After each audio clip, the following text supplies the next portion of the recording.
And to finish up this little talk, I want to tell you my favorite story about grace. It's about a guy named David Reaver. I don't know, some of you might have heard of David Reaver. He is an evangelist, but before that he was in Vietnam. Back in the Vietnam War, would have been about like 40 years ago, probably 45 years ago. He was out on this boat. He pulls the pin out of his grenade to throw it, and just as he goes to throw it, a sniper bullet hits the grenade and it explodes. It blows him out of the boat. It blows off the side of his face.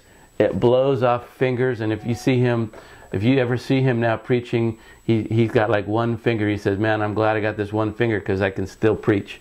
But that's him. You know, his face is all mangled and he's messed up. So he was down there in the water when he got knocked out of the boat, and it was a phosphorus grenade, so it kept on burning. Water doesn't put it out. It kept on burning.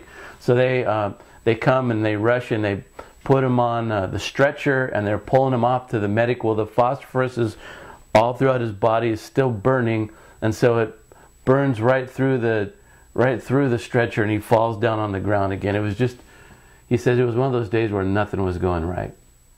Well, days later, weeks later, he ends up in the vet hospital, and it's just bed after bed after bed of guys who've been out there and have been shot, who've stepped on mines, and they're missing their legs and their arms and everything. And there's Dave Reaver missing half of his face, and he's all blown up.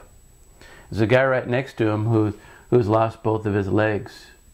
And one day the guy's wife came to visit him, and she walked up to the bed, and she looked down the bed and saw her husband, who had no more legs anymore.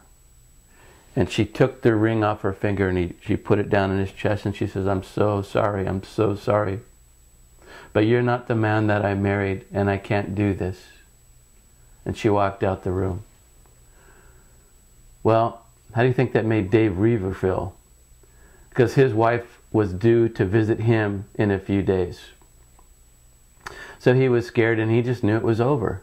Absolutely knew it was over. But then the day came for his wife to come in.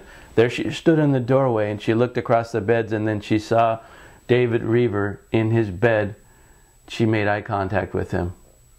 She walked right up to him. That must have been like the longest, you know, like that must have been just like one of those slow motion kind of a scenes where she walked up to him. It must have been a 3-day walk for Dave Reaver. He knew it was over. Because, I mean, he was just all blown away. She walked up to him.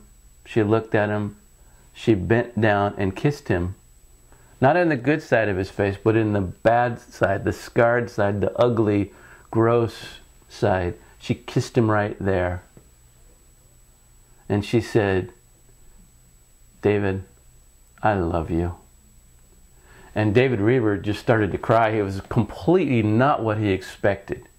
He started to cry. He said, "How could you possibly love me? I'm so ugly." And she said, "Well, Dave, you weren't that good looking to begin with." Anyway, they're together to this day. And that is just such a picture of grace. That's what God does with us. You know, and especially at this time of year, you think about maybe your family is busted up and your dad's here, you're living with your mom, you're having a rough time with school, people at school, even a Christian school, are calling you names, calling you stupid, calling you ugly, and that's how you view yourself. And I want you to know that Jesus, who came to give everything to you, bends right down, right in the scarred part of you, and he kisses you there, and he says, "I love you." This is Christmas. This is grace. Unconditional love from God the Father and Jesus his Son. God so loved that he gave.